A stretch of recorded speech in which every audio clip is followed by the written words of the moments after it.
Parla il tifoso azzurro. Il Napoli sta valutando un'operazione di mercato che potrebbe rivoluzionare la sua difesa sulla fascia destra. Un giovane argentino che sta già brillando nel campionato brasiliano è nel mirino degli azzurri. Tuttavia, c'è un ostacolo colossale che rende questa trattativa estremamente complicata. Una clausola rescissoria che spaventa letteralmente anche i club con i budget più elevati del calcio mondiale. Nei prossimi minuti scoprirete chi è questo giovane talento, perché il Napoli insiste su un'operazione apparentemente impossibile e se ha davvero senso provare a portare a Napoli questo giocatore. Agustin Jai. Questo è il nome che sta agitando gli ambienti partenipoliani. Un terzino destro argentino, di soli 22 anni, nato il 16 gennaio 2004 a San Carlos Centro, Santa Fe. Jai è alto 1,80 metri, è destro e il suo valore di mercato attuale si aggira tra gli 11,4 e i 13,9 milioni di euro. Tuttavia, la clausola rescissoria nel suo contratto con il Palmeiras è di 100 milioni di dollari, una cifra assolutamente stratosferica che rende questa trattativa estremamente complessa. Perché il Napoli dovrebbe prendere in considerazione un'operazione così complicata? Perché investire in terzini giovani e dinamici significa investire nel futuro. Jai non è un rinforzo per risolvere problemi immediati. È un giocatore che può offrire un decennio di contributi ai massimi livelli del calcio europeo. In questo senso, esplorare le possibilità di portare Napoli un talento di questo tipo dimostra che Allegri vede il progetto napoletano non solo per il presente, ma con una visione strategica a lungo termine. Il contesto di questa trattativa rivela come funziona il mercato dei trasferimenti moderno. Jai ha iniziato la sua carriera professionistica al San Lorenzo, dove ha esordito il 19 aprile 2022, a soli 18 anni, collezionando 37 presenze. Nel luglio 2024 è stato ceduto al Palmeiras per circa 7 milioni di euro, firmando un contratto fino a dicembre 2030. Ecco il punto cruciale. Il Palmeiras ha investito seriamente sul giocatore e ha protetto tale investimento con una clausola rescissoria astronomica. Fino a novembre 2025, Jai aveva accumulato 129 presenze nella sua carriera professionistica, totalizzando solo 2 gol e 2 assist. Nello specifico, con il Palmeiras ha disputato 48 partite, contribuendo con 3.785 minuti di gioco, senza segnare né fornire assist. Questi numeri possono sembrare modesti in termini offensivi, ma sono assolutamente normali per un terzino destro difensivo. Il valore di Jai non risiede nel numero di gol e assist, bensì nella sua capacità difensiva, nella sua lettura del gioco e nella sua abilità nell'impostare l'azione da dietro.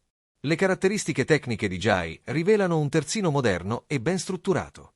Jai è considerato un terzino destro versatile, essendo stato impiegato anche come esterno destro invertito e come difensore con doti di regista.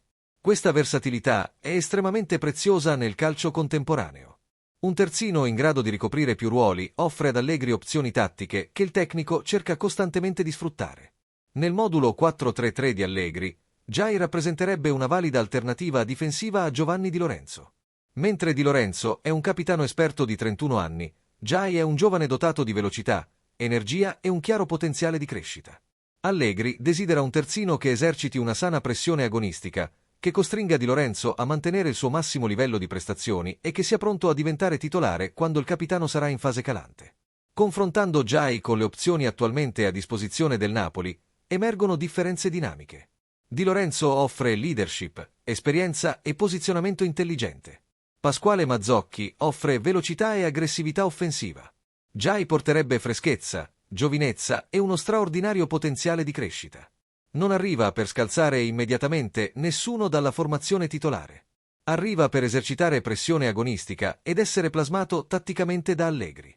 I punti di forza di Jai sono evidenti a qualsiasi analista che segua le sue partite. La sua velocità è notevole per la sua età. Le sue doti difensive sono solide.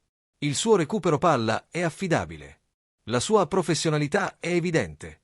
Un giocatore che ha lasciato l'Argentina in giovane età, che ha militato nei campionati d'élite sudamericani e che ora viene regolarmente messo alla prova nella Serie A brasiliana, ha accumulato una vera esperienza agonistica. Tuttavia, anche i suoi punti deboli meritano di essere riconosciuti. Jai non possiede ancora la qualità di passaggio che i terzini europei moderni solitamente dimostrano. Le sue capacità offensive sono ancora in fase di sviluppo. La sua comprensione tattica dei sistemi europei è sconosciuta. Non ha mai giocato nella Serie A italiana né in alcun campionato europeo di alto livello. È un giocatore con potenziale, non un prodotto finito. I rischi di questa operazione sono molteplici e significativi. In primo luogo, c'è il rischio che Jai non riesca ad adattarsi al calcio europeo d'élite dopo il passaggio dal calcio sudamericano.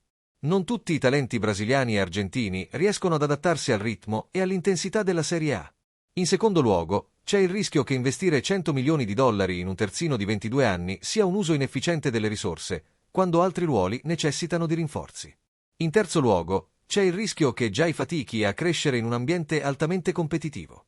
Tuttavia, i benefici sono anche tangibili. In primo luogo, si investe in un giovane giocatore che può dare frutti per decenni.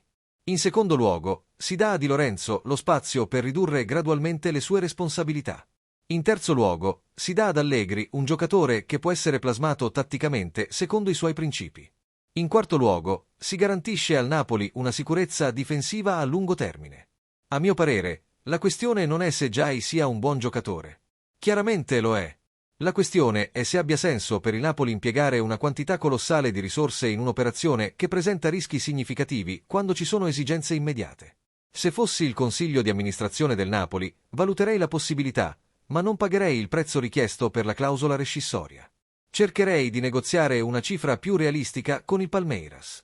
Credo che Jai abbia un futuro straordinario nel calcio europeo, ma la sua crescita probabilmente trarrebbe maggior beneficio da un ambiente in cui possa giocare con regolarità e adattarsi. Il Napoli, con Di Lorenzo e Mazzocchi già affermati, non offre il numero di minuti di cui un giocatore in transizione tra i due continenti ha bisogno. Pertanto, la mia conclusione è che il Napoli dovrebbe monitorare Jai, ma non dovrebbe pagare il prezzo richiesto. Dovrebbero cercare di negoziare una cifra molto inferiore con il Palmeiras, magari tra i 30 e i 40 milioni di euro, che sarebbe accettabile per entrambe le parti. Se riuscissero a portare Jai a un prezzo più realistico, sarebbe un investimento intelligente per il futuro. Se dovessero pagare 100 milioni di dollari, sarebbe un uso irresponsabile delle risorse. Ora vorrei conoscere la vostra opinione. Credete che Jai sia il tipo di investimento che il Napoli dovrebbe fare per il futuro della sua difesa? O preferireste che il club concentrasse le risorse sui ruoli che necessitano di rinforzi immediati? Lasciate i vostri commenti qui sotto e partecipate a questa discussione sul futuro tattico del Napoli. Grazie per aver seguito questa analisi. Il nostro cuore batte azzurro.